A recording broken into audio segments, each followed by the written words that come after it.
आई आठवत नाहीये याचा अर्थ ते महत्वाचं नाही. चल तू आता फार ताण नको दिवस डोक्याला, आराम कर. मंजिरी बद्दलच बोलायचंय मला. हो बोला ना आई. आई मंजिरीची तब्येत अगदी व्यवस्थित आहे. तू हॉस्पिटलमध्ये असताना तिलाही थोडासा त्रास झाला होता, पण डॉक्टर पेंडसे म्हणाल्या काळजीचं काहीच कारण नाही, स्ट्रेसमुळे झालंय.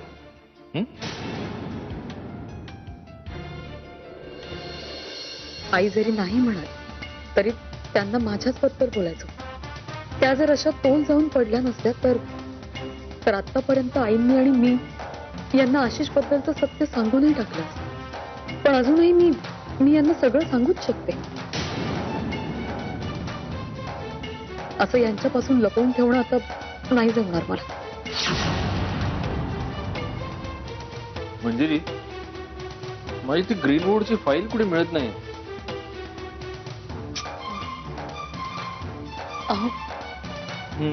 हा बरं ऐक, मला एका महत्वाच्या कामासाठी जर ऑफिसला जावं लागणार आहे. मी जाऊन येतो. मंजिरी आईला मगाशी नेमकं काय बोलायचं असेल? तसं ती तुटकच बोलत होती, पण तुझ्याबद्दल काय बोलायचं असेल तिला? मला माहितीये आईंना काय सांगायचं होतं ते. तुला माहितीये? सांग ना. म्हणजे फक्त आईंनाच नाही, मला सुद्धा तुम्हाला हे सांगायचंच होतं. तुम्ही हैदराबादला असताना सत्या, तू प्रियाला घर सोडून जायला सांगितलं? तू असं कसं बोलू शकतोस रे? आज तिला घर सोडून जायला सांगितलं, उद्या मला सांगशील? आते हा सांग ना, तू विजा म्हणून तेवढंच बाकी ठेवले. आते तू जरा शांतपणे ऐकून घेणारच का माझं? मी प्रियाला कुठं बी जायला सांगितलं नाही, तिनं तिच्या बॅगा भरल्या. मग काय ती खुळी आहे रडाया? ती का रडते मला काय ठाव? खोटं बोलू नका. तू तिच्यावर आवाज चढविला. होय चढवल्या मी तिच्यावर आवाज, पण मी तिच्यावर आवाज चढवला म्हणून तू इथं भांडायला आलीस का? मी तिला घराच्या बाहेर जायला सांगितलं म्हणून? ते म्हणजे तुझं हे ते तुझ्याचकडे ठेव, कळलं? मी तिला कुठं बी जायला सांगितलं नाही. तिनं जे तमाशे केले ते फक्त बंद करायचं. आत्या हो ए बाय, तू मध्ये बोलू नका. करून सवरून नामानिराळी होणारी तूच आहेस, बोरातला किडा. ए आते, मंजिरीला बोलण्याचं काम नाही. आणि एवढा पुळका आलाय ना हो प्रियाचा, मग हे तिला कडेवर फिर अख्ख्या कोल्हापुरात जाऊन सांगायचं तिला, जर या घरात टिकून राहायचं असल तर पुण्यांदा असं बॅगा बिगा भरून माझ्यासमोर नाचवायचे तमाशे करायचे नाहीत. फेकून देईन घराच्या बाहेर.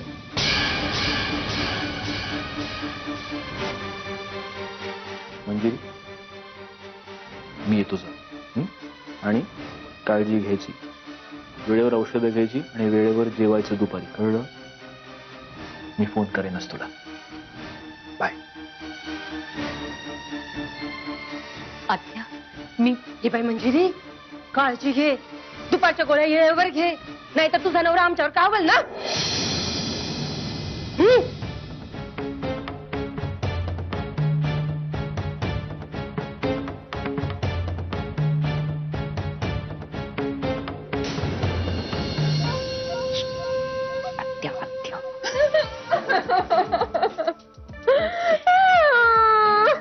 प्रिया, प्रिया,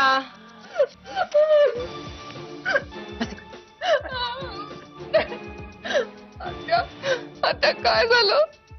रडू नका. मी बोलले सत्यजितला, चांगलं खर्चावलं. आता अजिबात रडायचं काम नाही. आत्या तू कशाला बोललीस माझ्यासाठी? आता सत्यजित हा राग धरून ठेवेल मनात. ठेवू दे की, मला बी त्याला दाखवून द्यायचं होतं. आम्हाला बी कान आहेत, डोळे आहेत, आम्हाला नाही दिसत वय त्या मंजिरीची थेर. सत्या, हे एवढं सगळं बोलला तुम्ही सत्यजित दादांना, मग घाबरते वय? मी त्याची आत्या आहे, आत्या. सच्ची रक्ताच्या नात्याची, या घरातली, बाहेरून आणलेल्या नात्यातली नाही. आत्या तसं तुझीतलं बी नाही येड लागले, येड. सारखं मंजिरी मंजिरी करत असतो या. बाकी काय कुणाची लगीन झाली नाहीत व्हय? काय काय म्हणाला दत्ता? बाकी काय कुणाची लग म्हणजे बाकीच्या बायकांबद्दल बोलत होती मी. नाही, मी तेच म्हणतेय की बाकीच्या बायकांचा काही संबंध नाही ना इथे. आता आपण प्रियाबद्दल बोलतोय की नाही? बाकीच्या बायकांच्या ट्रॅकवर घुसायची काय गरज आहे आपल्याला? तू गप का सटवे? हे समजणं तुझ्याच मुळे झाले. तुझ्या संगतीत राहिली ना म्हणून प्रियाचं हे समज झाले. मी काय केलं आता? तूच समज केले. ती मंजिरी एका तऱ्हेची आणि तू दुसऱ्या तऱ्हेची. आमच्या वहिनीला बी ना सुना मिळाल्या त्या अगदी नक्षत्रवाणी. कुणाला झाकावं आणि कुणाला दाखवावं हेच कळलं ना. प्रिया, आत्यांना ना जरा. आत्या राहू दे ना, तू नको बोलू तिला काय आता. प्रिया, प्रिया तू नगर रडूस. हे बघ, तू पोरकी नाही आहेस. कोणी असो वा नसो, पण मी हाय तुझ्या संग. मला सांग, मी कोण आहे तुझी? विश्वासाचा ध्रुव तारा. माझी बाय ग, रडू नगस.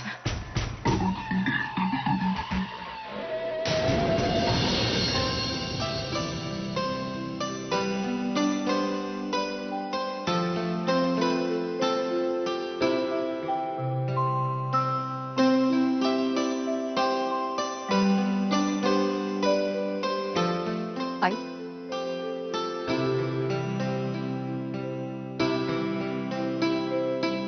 आई,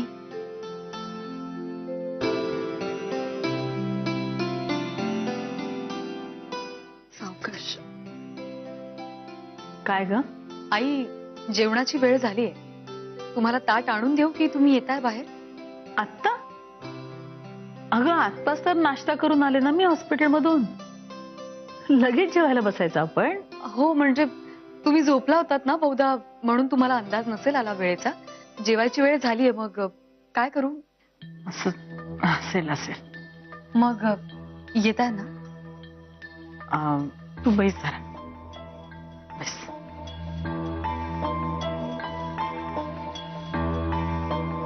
खरं सांगू, देवाची कृपाच झाली नाही आपल्यावर. मी अगदी बचावले बघ यातून. पण तरी सुद्धा पडल्यानंतर मला शेवटची गोष्ट आठवतीये, ती म्हणजे एका क्षणी मला भीती वाटली होती.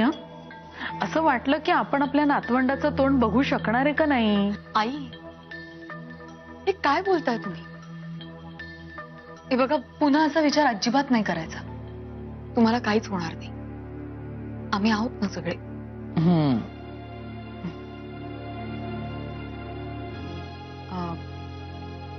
आई, मगाशी तुम्ही यांच्याशी माझ्या आणि आशिष बद्दलच बोलणार होतात ना?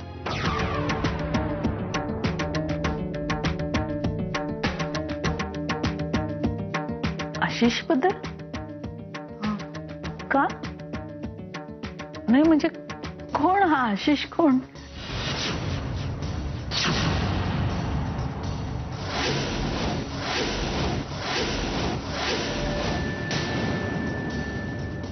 आशिष म्हणजे हा, तो तुझा. पण आता तू त्याचं नाव का घेतेयस इथे? त्याचा आपल्याशी काय संबंध आहे आता? मला काहीतरी वेगळंच बोलायचं होतं. त्याचं काही. तरी पण तू त्याचं नाव का घेतलंस? त्याचा काय संबंध? आई, अहो तुम्ही असं काय करताय? मागे मागे नाही का मी तुम्हाला सांगितलं? तू जा, मला भूक नाहीये, जा.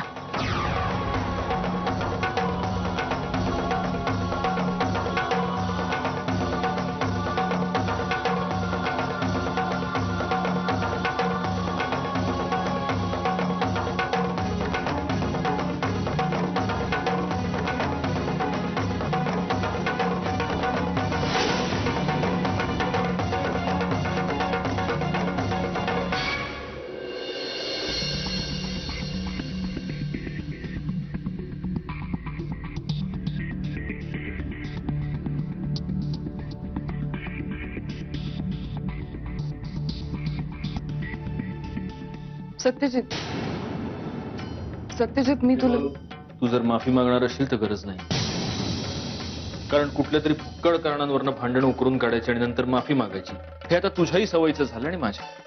सो खरंच गरज नाही. आपल्यात कुठल्याही प्रकारचं नातं राहिलं नव्हतंच. आज तू माझ्याकडनं सॉरी म्हणण्याचाही हक्क काढून घेतलास. मंजिरी, मंजिरी झोपली. तुला चहा हवा असेल तर सांग, मी मीराताईंना सांगते. नाही गरज नाही. माझ्या घरात मला चहा हवा असेल तर मला सांगता येतो.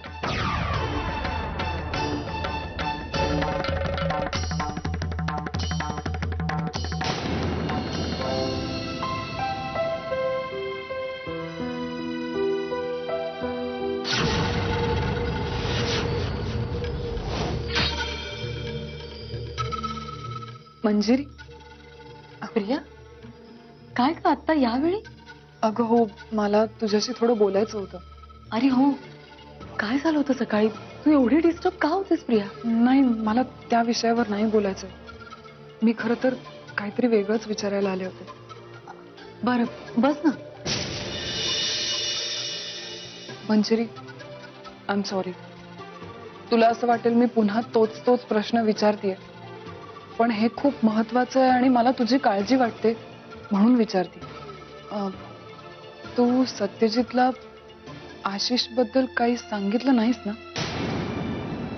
नाही, म्हणजे अजून तरी नाही, पण आज मी सांगणार आहे त्यांना सगळं.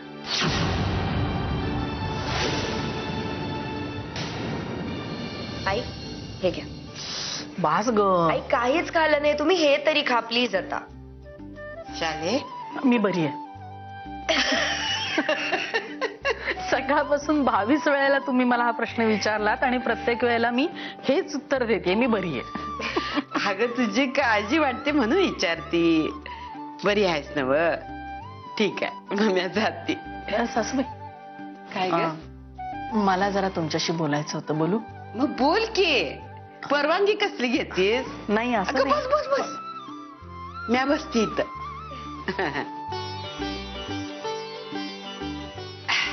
म्हणजे मला कधीपासूनच हे बोलायचं होतं तुमच्याशी. बोलायची वेळ आली नाही असं नाही, प्रसंग येत होते, पण बोलणं जमलं नाही मला. म्हणतात ना की माणसाला मरणाचा आरसा हा आयुष्याचा खरा चेहरा दाखवतो.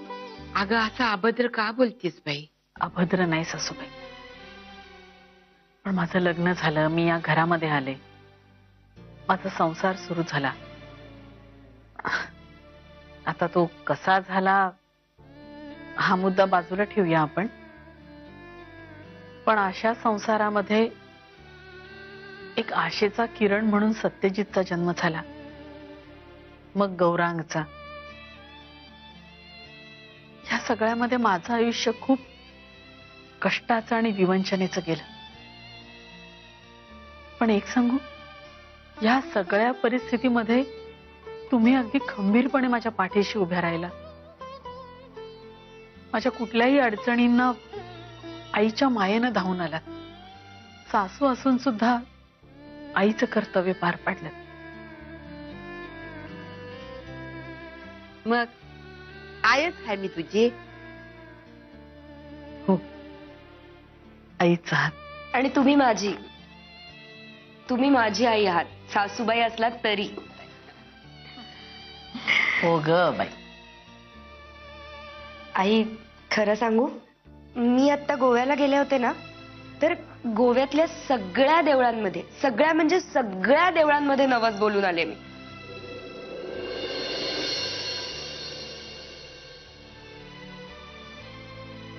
आई काय झालं? अगं तू कधी गेली होतीस गोव्याला? तू तर इथेच आहेस की.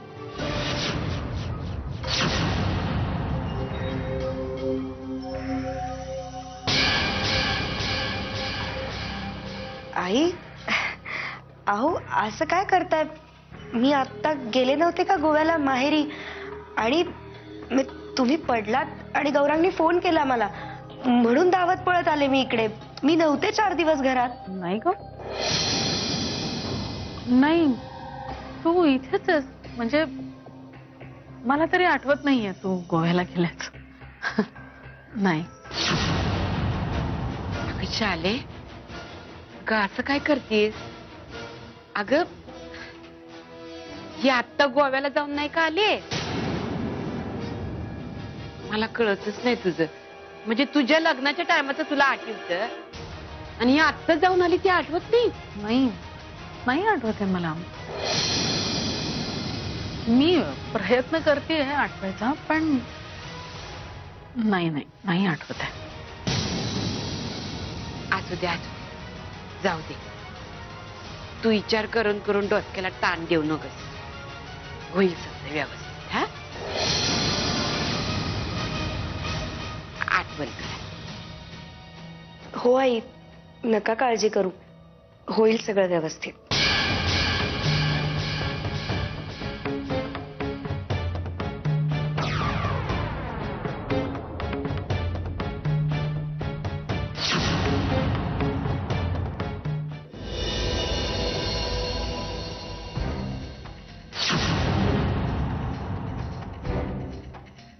अच्छा, म्हणजे तू सत्यजितला आज सांगणार आहेस की तू आशिषला भेटतेस?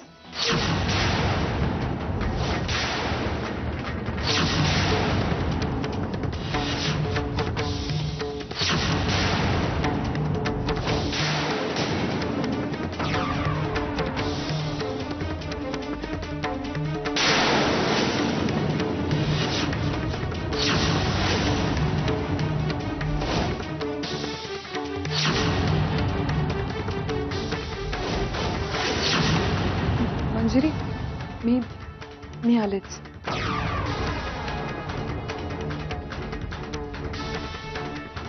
अहो, मी तुम्हाला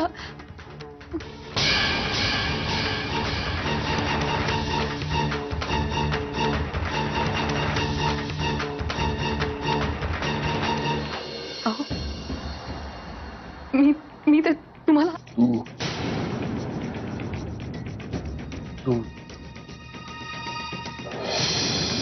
तू अजूनही त्या आशिषला भेटतेस? नाही, म्हणजे हो.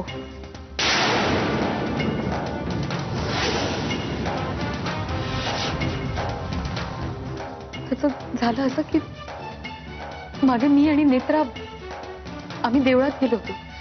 तिथे मला आशिष दिसला आणि त्याची जी काही अवस्था होती ती बघून मला खरंच खूप वाईट वाटलं. माझ्या शिक्षा देण्यामुळे त्याची अशी अवस्था झालीये. तो त्याची ओळख सुद्धा विसरलाय.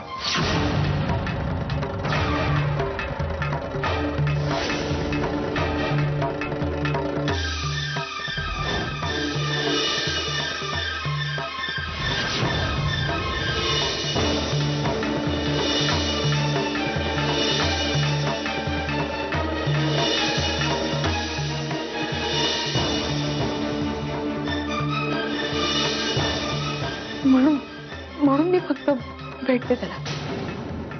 मी खरं सांगते, हे सगळं असंच झालंय.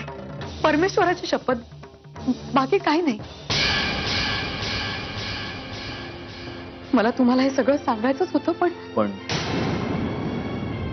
पण काय?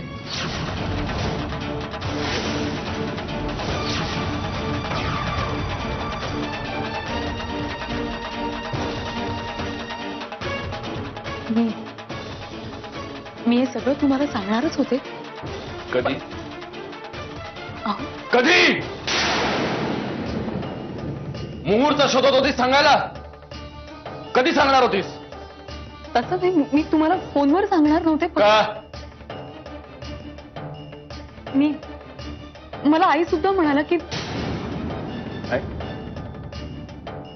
तू आईला हे सगळं सांगितलंयस? हो, मला ही गोष्ट कोणापासून लपवायची नव्हती.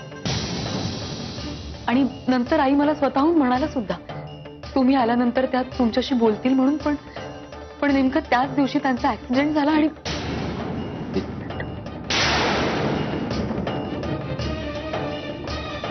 मी हैदराबादला होतो म्हणून तुम्हाला हे सगळं सांगितलं नाही. पण ज्या दिवशी तो आशिष तुला देवळात भेटला त्या दिवशी तर मी इथेच होतो.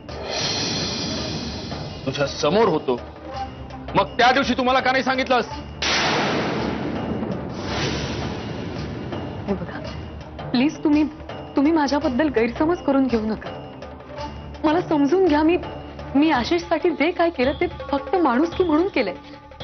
मंजिरी, समज, गैरसमज, चूक, माफी, हे सगळे शब्द आता आपल्यामध्ये वापरून वापरून गुळगुळीत झालेले. तू किती वेळा चुकणार, किती वेळा माफी मागणार, आणि मी तुला किती वेळा माफ करणार.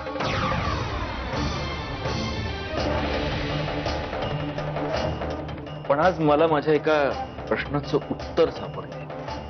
तुला जर उद्या कोणी असं विचारलं ना की या जगातला सगळ्यात मूर्ख पुरुष कोण आहे, तर तू उत्तर दे, या जगातला सगळ्यात मूर्ख पुरुष आहे माझा नवरा सत्यजित मुधोळकर.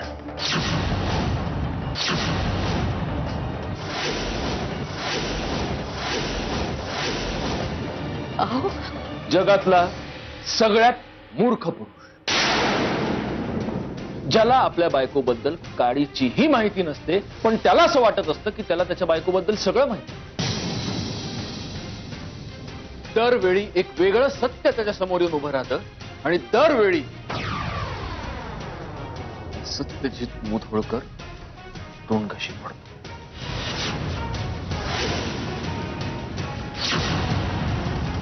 जगातला सगळ्यात मूर्ख पुरुष. अहो